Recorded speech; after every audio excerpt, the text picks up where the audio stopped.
내가 46살 때 처음 엄마라는 이름으로 불렸던 그 순간을 아직도 생생하게 기억하고 있어. 그날따라 유독 아침 햇살이 예뻤고 딸 얼굴에는 내 코와 눈이 그대로 옮겨져 있었어. 그때 나는 정말 확신했어. 이 아이를 위해서라면 세상의 모든 걸 다 주고도 남을 거라고.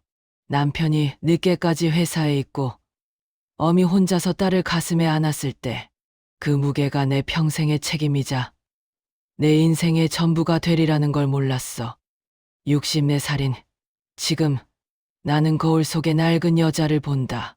어느 순간 얼굴에 굵은 주름이 파였고 손등은 어두워져 있어. 손가락은 관절염으로 휠 정도가 되었지만 그래도 손을 놓지 못했어. 계속 움켜쥐고 있었어. 무언가를 잃을까봐. 우리 딸이 대학 합격 통보를 받던 날, 나는 며칠을 밥을 제대로 먹지 못하고 울었어. 기뻐서가 아니라 다른 이유로. 그때는 몰랐어. 내가 어떤 감정을 느끼고 있는지. 딸 눈에는 어미의 눈물이 행복의 눈물로만 보였겠지만 내 가슴 깊숙이에는 뭔가 끝나가는 소리가 들리고 있었어. 삶의 절반이 마무리 되는 소리. 결혼을 해야 한다고 했을 때 나는 또 울었어. 새벽 3시에 혼자 부엌에 앉아서 그 남자가 우리 딸을 가져간다는 게 싫었어. 내가 낳고 기르고 밥을 차려주고 옷을 입혀주고 눈물을 닦아준 딸을 또 다른 사람에게 내준다는 생각에. 그런데 그건 어미의 당연한 일이라고 했어. 그렇게 우리는 어미 몫을 한다고 그냥 한 번의 선택지도 없이. 결혼식 날 나는 하객들 앞에서 웃었어. 하지만 속으로는 계속 깨어지고 있었어. 조각조각으로. 첫 손주가 태어났을 때 나는 자기를 내 생명처럼 아껴줬어. 밤을 새우고 기저귀를 갈고 아토피가 생겼을 때 고민으로 밤을 지새웠어. 우리 딸은 이제 그 손주 엄마가 되어 있었어. 내 역할은 어디론가 밀려났어. 필요할 때만 불려가는 그런 자리로. 저녁 7시 주중에 전화 왔다고 생각했던 적 있어. 심장이 철렁 내려앉으면서 혹시 무슨 일 있나. 하지만 그건 딸의 잊은 물품을 내가 건네주기 위한 호출이었어. 점심을 대접하겠다고 했을 때 딸은 바쁘다고 했어. 항상 바빴어. 내가 5시간 동안 끓인 미역국도 냉장고에서 상했어. 딸이 오지 않았거든. 몇 번이나 입이 떨렸어. 음식이 아니라 내 자존심이 상해서. 어느 날 문득 깨달았어. 내가 낳은 이 딸과 나는 이미 남처럼 되어 있다는 걸. 아니, 남보다 못했어. 왜냐하면 남은 만나면 예의를 갖추잖아. 하지만 우리는 우리가 친해서 편해야 한다는 강박으로 가득 찼거든. 나는 계속 그 오랜 친구라는 말로 버티고 있었어. 우리는 이렇게 오래됐으니까 이래도 괜찮겠지.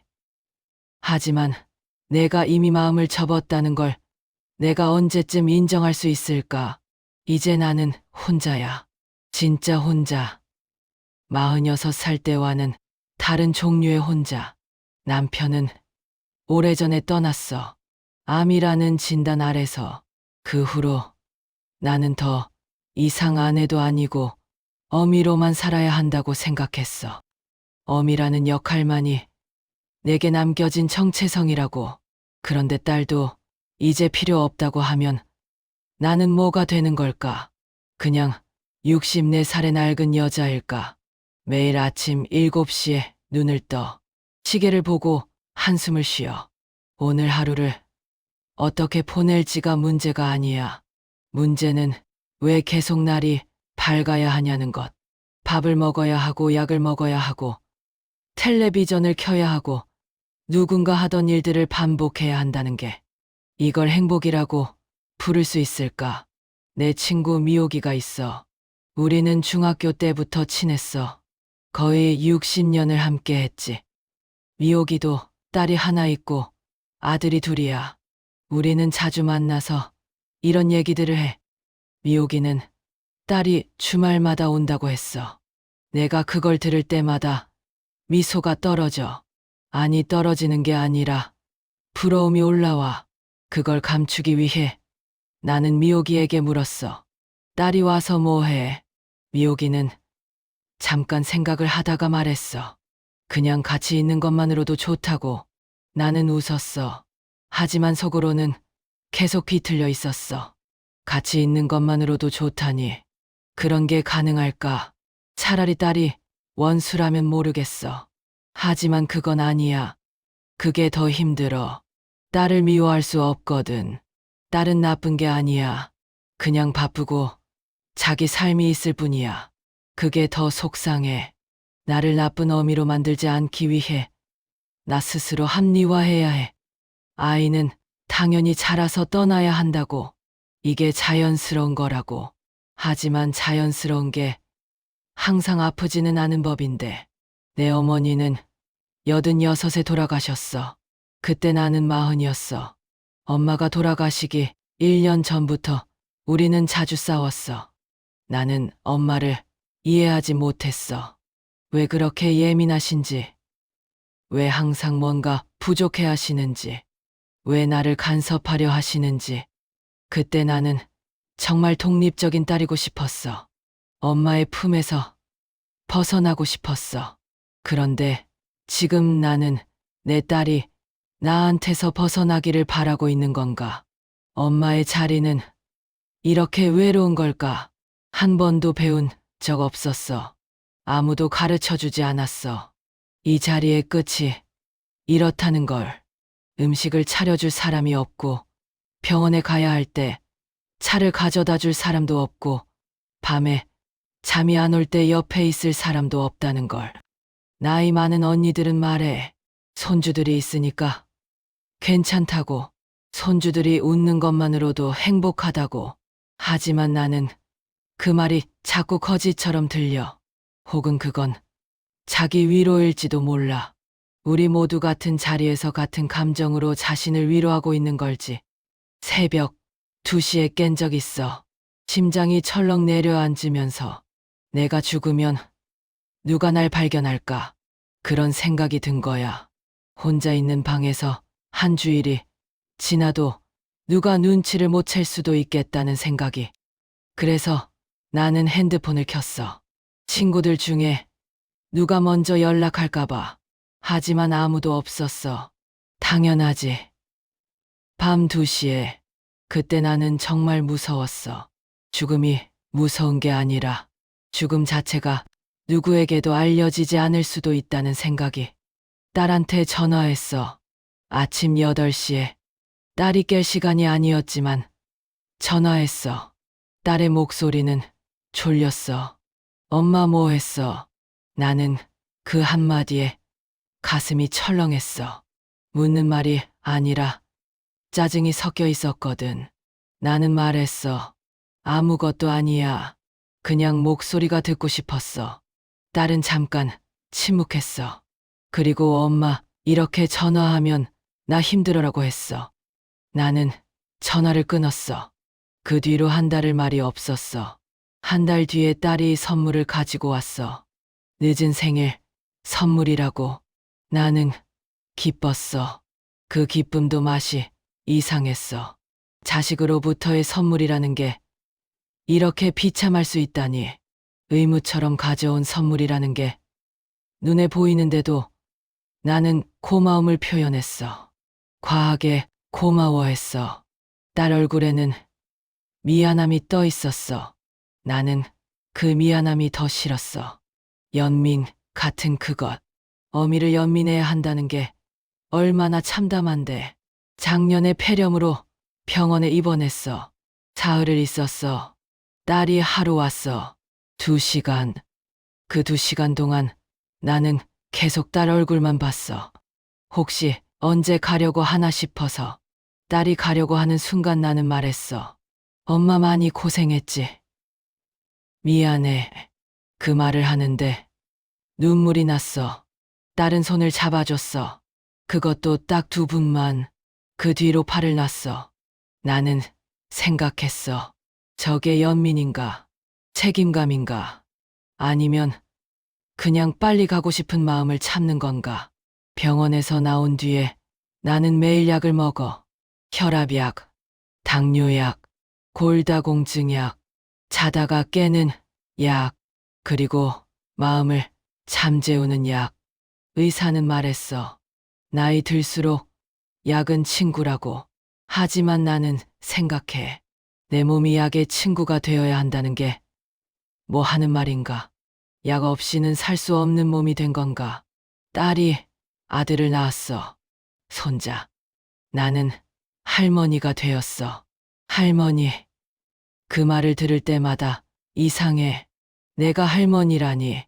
아직도 내 안에는 46살의 어미가 남아있는데 그 여자는 딸을 안고 울었던 여자인데 이제 그건 할머니라고 불려야 해.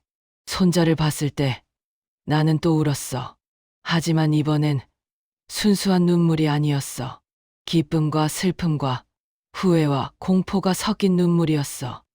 이 아이를 위해서 내가 또 뭘 해야 하나. 그런데 딸이 손자를 내 팔에 안겨줄 때 나는 이미 말했어. 이건 나를 위한 게 아니라 내 아들을 위한 거라고. 난 상관없어라고. 내가 편하면 돼. 그 말을 한 뒤로 딸의 얼굴이 밝아졌어. 정말 밝아졌어. 나는 그 순간 알았어. 내가 지금까지 하는 모든 것들, 모든 노력과 희생이 결국 딸의 짐이 되고 있다는 걸. 내가 잘하려고 하는 게 모두 독이 되고 있다는 걸. 그래서 나는 더 멀어지려고 했어. 더 작아지려고 했어. 그럼 딸이 편할 거라고 생각했어. 문제는 그게 상처라는 거야.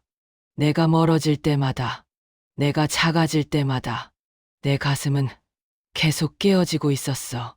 잘하려던 사랑이 상처가 되고 희생이 독이 되고 나는 결국 혼자 남겨지는 거야.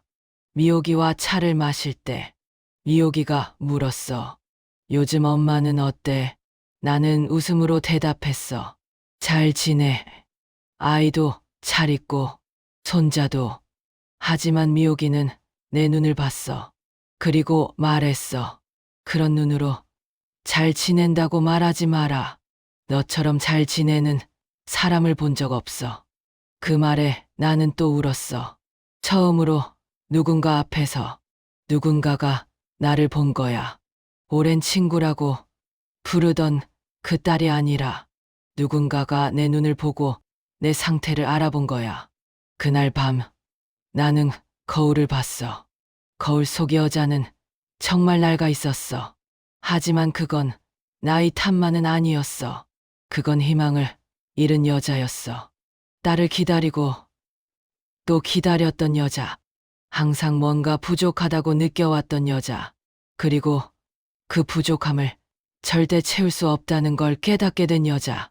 내가 자식을 위해 한 모든 것들이 무슨 소용인가. 내가 밤을 새우며 기도했던 것들. 내가 내 몸을 혹사하며 일했던 것들. 내가 내 꿈을 접으며 참았던 것들. 그 모든 것이 지금의 이 고독함 앞에서는 무의미했어. 그렇다면 내가 왜 살아야 하는가? 그렇다면 내 남은 인생은 뭐 하는 건가? 이런 질문들이 밤마다 나를 괴롭혔어. 그런데 말이야, 이렇게 깨달은 건 비극만은 아니었어. 정말이야. 오랜 친구라고 버티는 게 나뿐이라는 걸 인정하는 순간 나는 처음으로 자유로워졌어. 딸이 내게 모든 걸 주기를 기대하지 않게 되니까. 딸이 실망시킬 수 없게 되니까. 역설적이지만 그렇게 되자 마음이 편했어. 내가 읽었던 글이 있어.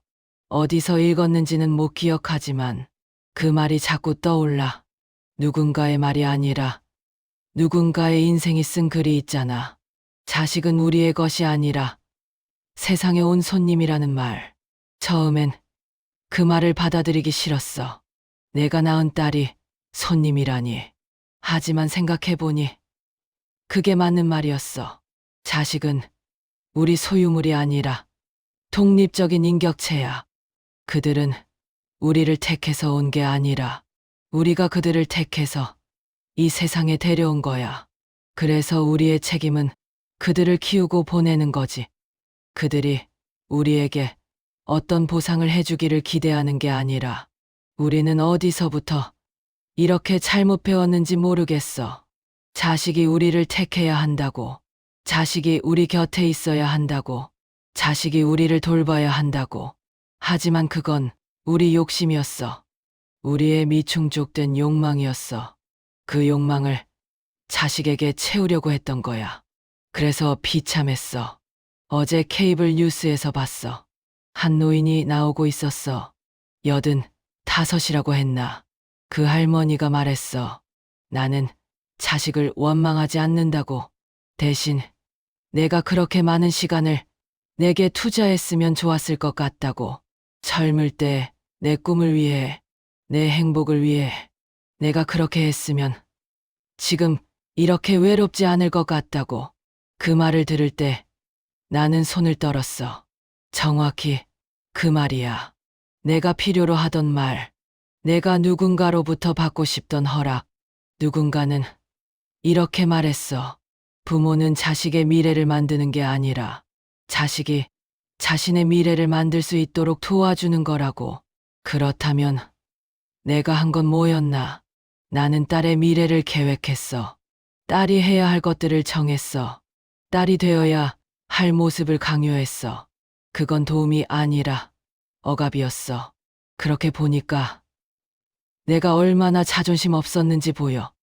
내 삶을 못 산 대신 딸의 삶을 살려고 했어. 내 존재감을 딸의 성공에서 찾으려고 했어. 내 가치를 딸이 나를 필요로 하는 정도로 재려고 했어. 그게 얼마나 비겁한 일인가. 나는 이제 깨달았어. 인생의 전반부는 우리 것이 아니라는 걸. 우리는 아이를 낳고 키우고 보내는 역할을 해야 하고, 인생의 후반부는 우리가 다시 찾아야 한다는 걸. 우리 자신을, 우리의 시간을. 그래서 나는 시작했어. 작은 것부터. 미호기와의 약속을 소중히 여기기. 매주 수요일 오후 우리는 만나기로 했어. 그전에는 딸 때문에 약속을 자주 취소했어. 딸의 전화가 오면 달려가고 손자 때문에 일정을 조정했어. 하지만 이제는 아니야. 수요일 오후는 나의 시간, 미호기와의 시간. 우리가 만나서 뭘 하는지 아니. 그냥 앉아 있어. 때로는 수다를 떨고 때로는 조용히 있어. 우리는 이제 자식 얘기를 많이 하지 않아. 대신 우리 얘기를 해. 젊을 때 하지 못했던 얘기, 꿈꿨던 일들, 그리고 후회들. 하지만 그 후회도 무겁지 않아. 우리는 우리가 할 수 있는 최선을 했거든. 딸한테는 이렇게 말했어. 엄마가 잠깐 바빠. 엄마, 시간이 필요해. 딸은 당황했어. 엄마가 바빠. 뭐 하는데? 나는 말했어. 그건 엄마가 알 일이야. 엄마도 엄마의 삶이 있어. 그 말을 하고 나서 미안함을 느꼈어야 할 줄 알았어. 하지만 아니었어. 내 가슴이 편했어. 처음으로 딸 앞에서 나 자신을 얘기했거든. 딸은 며칠 동안 화가 났던 것 같아. 연락이 뜸했어. 하지만 나는 기다리지 않았어. 딸이 먼저 연락할 때까지. 그리고 닷새 뒤에 딸이 전화했어. 엄마, 최근에 뭐해? 나는 대답했어. 친구들을 만나고 있어. 이번 주에는 영화도 보고 싶어. 그리고 다음 달에는 여행도 가볼까 생각하고 있어. 딸은 자기 엄마가 이렇게 활동적인 줄 몰랐대. 나는 웃었어. 엄마도 사람이거든. 엄마도 놀고 싶어. 엄마도 꿈이 있어. 그 대화는 이전과 다르게 느껴졌어. 가볍고 편하고 마치 두 독립적인 인격체가 나누는 대화처럼. 자식과 어미가 아니라 지난주에 딸이 손자를 데려왔어. 아무 말도 없이. 그냥 여태까지와는 다르게. 딸이 말했어. 엄마 요즘 이렇게 활기찬 거 보니까 손자도 할머니 만나면 좋아할 것 같아. 나는 웃었어. 손자와 시간을 보냈어. 그리고 중요한 건 뭐냐면 내가 이 시간을 즐겼다는 거야. 의무감 없이, 죄책감 없이, 순순히. 우리가 죽음을 앞에 두고 생각해 봤을 때 우리가 가져가는 건 없잖아. 돈도 가져가지 못하고 자식도 가져가지 못해. 우리가 가져가는 건 이 삶 동안 우리가 느껴본 감정들과 우리가 만들었던 추억들이야. 그러니까 중요한 건 우리가 얼마나 많이 가졌는가가 아니라 얼마나 행복했는가야. 얼마나 웃었는가야. 얼마나 우리 자신을 사랑했는가야. 이제 나는 매일 아침 눈을 떴을 때 다시 생각해. 오늘 하루를 어떻게 보낼지. 그리고 그건 이제 슬픈 질문이 아니야. 그건 가능성의 질문이 되었어. 혼자라는 게 이제 외로움이 아니라 자유가 되었거든. 미옥이와 있을 때는 웃어. 정말 자유로운 웃음이야. 자식한테는 더 이상 기대하지 않아. 대신 그녀와의 순간을 소중히 여겨. 손자가 나를 찾을 때는 기쁘고 그렇지 않을 때는 내 시간을 위해 써. 이게 균형이야. 이게 평온이야. 한 가지 깨달은 게 있어. 내가 지금까지 원망하던 세상은 사실 나를 속여주지 않았다는 거야. 그저 자연스러운 흐름이었던 거야. 자식은 자라서 독립해야 하는 거. 그리고 부모는 결국 혼자가 되는 거. 그건 비극이 아니라 자연의 법칙이야. 이를 받아들이는 순간 내 마음이 훨씬 편해졌어. 누군가는 이렇게 말했어. 나이가 들수록 우리는 적게 원해야 한다고. 그렇게 되어야 실망도 줄고 행복도 늘어난다고. 나는 이제 그 말이 맞다는 걸 알았어.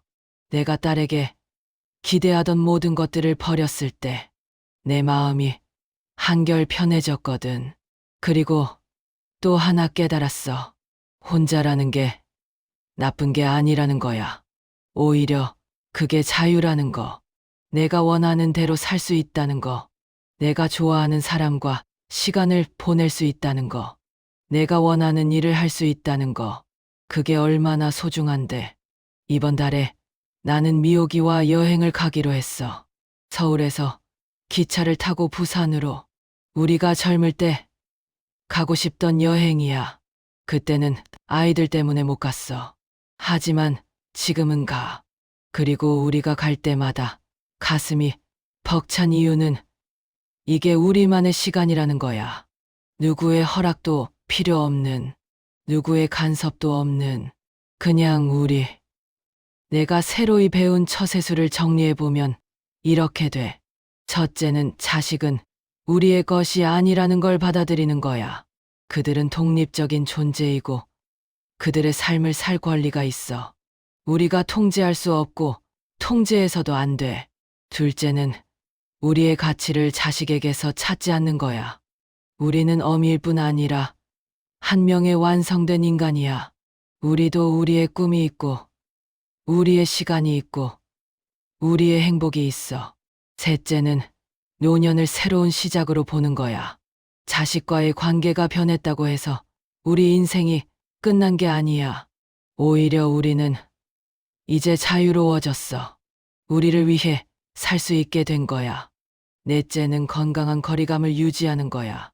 자식과 부모는 물론 사랑하지만 각자의 삶이 있다는 걸 인정하는 거야. 과한 친밀감은 오히려 관계를 망쳐. 적당한 거리가 오히려 건강한 관계를 만들어. 다섯째는 친구를 소중히 여기는 거야. 자식은 우리를 선택하지 않았지만 친구는 우리를 선택했어. 친구는 우리의 선택된 가족이야. 친구와의 관계는 생각보다 훨씬 소중해. 여섯째는 현재를 살아가는 거야. 과거의 후회에 갇혀 있거나 미래의 불안에 떨지 않고 지금 이 순간을 감사하며 사는 거야. 오늘이 우리에게 주어진 유일한 날이거든. 미옥이가 나한테 말했어. 우리는 운이 좋은 거라고. 아직도 함께 할 수 있는 친구가 있다는 게 얼마나 많은 사람들이 노년을 혼자 견디고 있는데 우리는 함께 할 수 있어. 그건 정말 행운이라고. 나는 그 말에 공감했어. 정말로. 친구는 우리가 선택한 가족이니까. 자식은 안 되어도 친구는 내 편이야.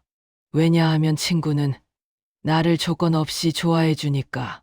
그리고 나는 깨달았어. 자식을 사랑하는 건 좋지만 그 사랑이 나를 파괴하면 안 된다는 거. 나는 내 삶을 살아야 해. 나는 나를 소중히 여겨야 해. 왜냐하면 나도 누군가의 소중한 사람이거든. 나는 나를 위로할 수 있는 유일한 사람이거든.